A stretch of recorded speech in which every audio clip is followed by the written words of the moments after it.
नमस्कार, मैं अनुज कुमार। आप देख रहे हैं जनपथ लाइव। इस वक्त आपके सामने बहुजन समाज पार्टी और बहुजन समाज पार्टी के नेशनल कोऑर्डिनेटर आकाश आनंद से जुड़ी हुई महत्वपूर्ण खबर आपके सामने लेकर हाजिर हूं। जिस तरीके से लोकसभा चुनाव के बाद उपचुनाव और विधानसभा चुनाव में आकाश आनंद नदारद नजर आ रहे हैं, इसके पीछे क्या कारण है, इसको लेकर आपके सामने एक बड़ा खुलासा लेकर हाजिर हूं। क्या वो अब उपचुनाव और तमाम जो विधानसभा चुनाव जिन राज्यों में हो रहे हैं उनमें प्रचार प्रसार करेंगे? क्या वो बहुजन समाज पार्टी की तरफ से स्टार प्रचारक बनाए जाने के बाद उन तमाम राज्यों में स्टार प्रचारक के तौर पर जाएंगे? उस तमाम बातचीत को लेकर ये वीडियो है, इसीलिए इस वीडियो को शुरू से आखिरी तक देखिएगा। चैनल को सब्सक्राइब करिएगा, वीडियो को लाइक और शेयर जरूर करिएगा और बने रहिएगा जनपथ लाइव के साथ। तो इस वक्त हम बात कर रहे थे आकाश आनंद से संबंधित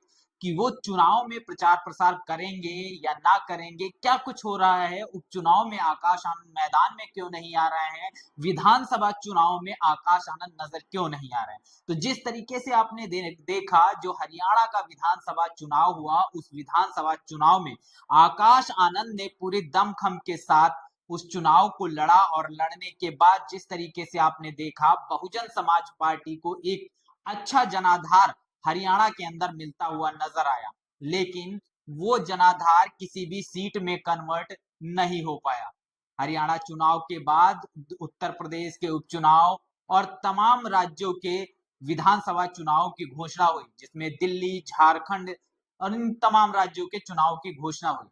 उसके बाद से ही लगातार सोशल मीडिया पर बहुजन समाज पार्टी के समर्थक ये मांग कर रहे थे कि आकाश आनंद को इन राज्यों में भेजा जाए। उत्तर प्रदेश के उपचुनाव की जो 9 सीटों पर चुनाव हो रहा है, इस पर आकाश आनंद की जनसभाएं कराई जाए।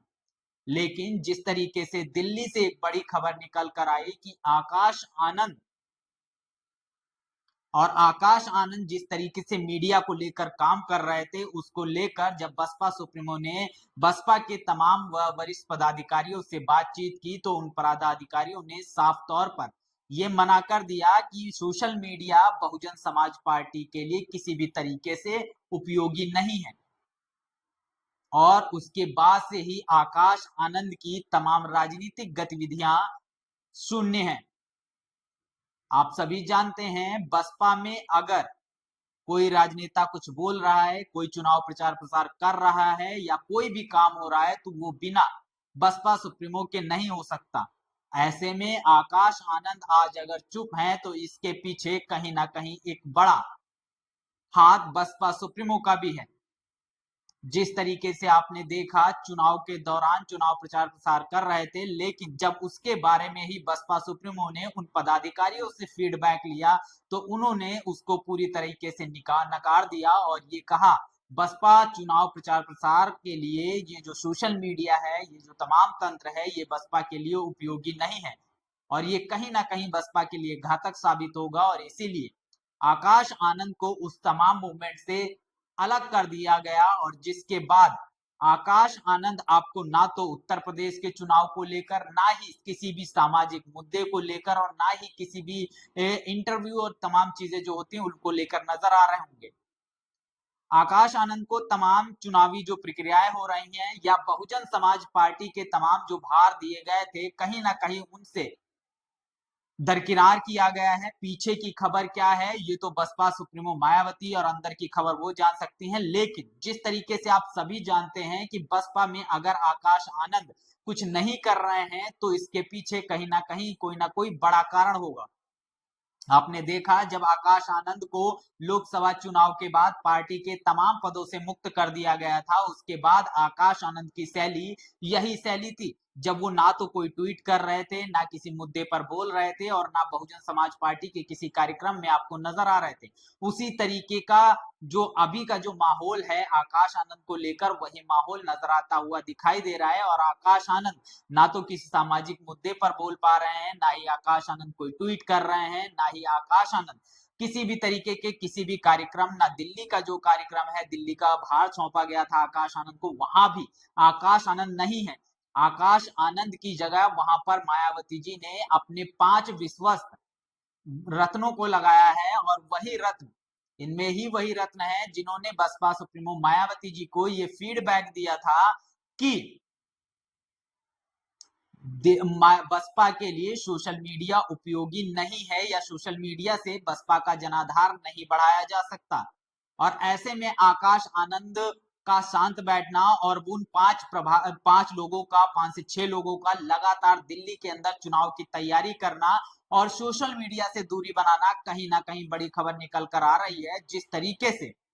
सोशल मीडिया के मामले पर बसपा सुप्रीमो को जो फीडबैक दिया गया, आकाश आनंद की कार्यशैली को लेकर जो फीडबैक दिया, वो शायद उतना अच्छा नहीं है। इसीलिए समय समय पर सोशल मीडिया पर और तमाम चैनलों के माध्यम से ये खबर चलाई भी जाती है कि एक बड़ा वर्ग है बहुजन समाज पार्टी के अंदर जो नहीं चाहता है कि आकाश आनंद पार्टी को उस तरीके से चलाएं और पार्टी को मजबूत करें, पार्टी के जनाधार को मजबूत करें, पार्टी के सोशल मीडिया को मजबूत करें। ये तमाम ऐसा बड़ा वर्ग है जो नहीं चाहता और उसका खामियाजा आकाश आनंद भुगतते हुए नजर आ रहे हैं। तो इस पूरी वीडियो का सार यही निकल कर आता है कि आकाश आनंद को भले आधिकारिक तौर पर इसकी घोषणा ना की गई हो, लेकिन इसके बावजूद जिस तरीके से कार्यशैली है उसके आधार पर यह बात कहा जा सकता है कि आकाश आनंद को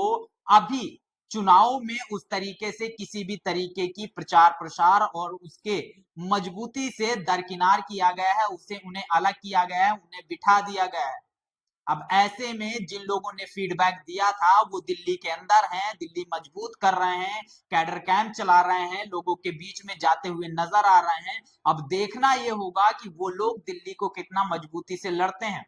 क्या वो बिना सोशल मीडिया से दिल्ली का जो जनाधार है या जनाधार हुआ करता था, क्या उसको बसपा को एक मजबूत स्थिति की ओर ले जा पाएंगे? लगातार इस तरीके की तमाम खबरें आ रही, वो लोग दिल्ली को मजबूत कर रहे हैं। वहीं दूसरी तरफ शुरुआती दौर में आपने देखा होगा कि आकाश आनंद ने दिल्ली की मीटिंग्स लेना शुरू किया था और आकाश आनंद ने यह भी कहा था कि मैं करोल बाग जो बहुजन समाज पार्टी का ऑफिस है वहां पर मैं अवेलेबल रहा करूंगा और जिसको भी हमसे बात करनी है वो वहां पर आके हमसे मिल सकता है,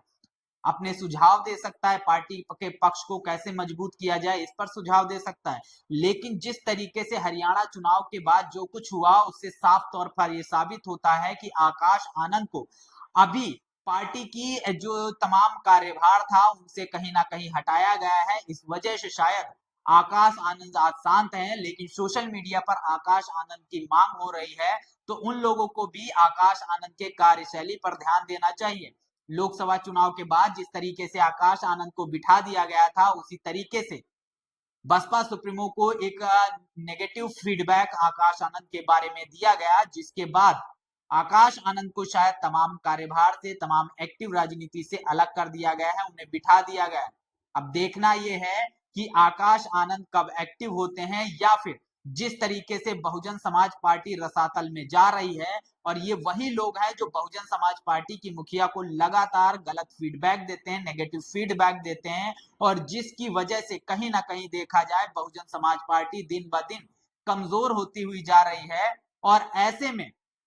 अब देखना होगा कि ये जो जिम्मेदारी इन लोगों ने ली है, जिन्होंने बसपा सुप्रीमो से कहा है कि सोशल मीडिया से बहुजन समाज पार्टी मजबूत नहीं हो सकती, वो बिना सोशल मीडिया के कितना बहुजन समाज पार्टी को मजबूत करते हैं और कितना vote share Bahujan Samaj party का बढ़ाते हैं। बहरहाल अभी आकाश आनंद को जो एक्टिव राजनीति है उससे दरकिनार किया गया है, अलग किया गया है। इसीलिए आकाश आनंद किसी भी चुनाव में, चाहे वो उपचुनाव की बात किया जाए या विधानसभा के चुनाव की बात किया जाए, किसी भी में प्रचार प्रसार करते हुए आपको शायद नजर नहीं आएंगे। तो इस वीडियो को लेकर आपका क्या मानना है, क्या सोचना है, कमेंट में अपनी राय और प्रतिक्रिया जरूर दर्ज करिएगा। बने रहिएगा जनपथ लाइव के साथ, तब तक के लिए जय भीम, जय भारत।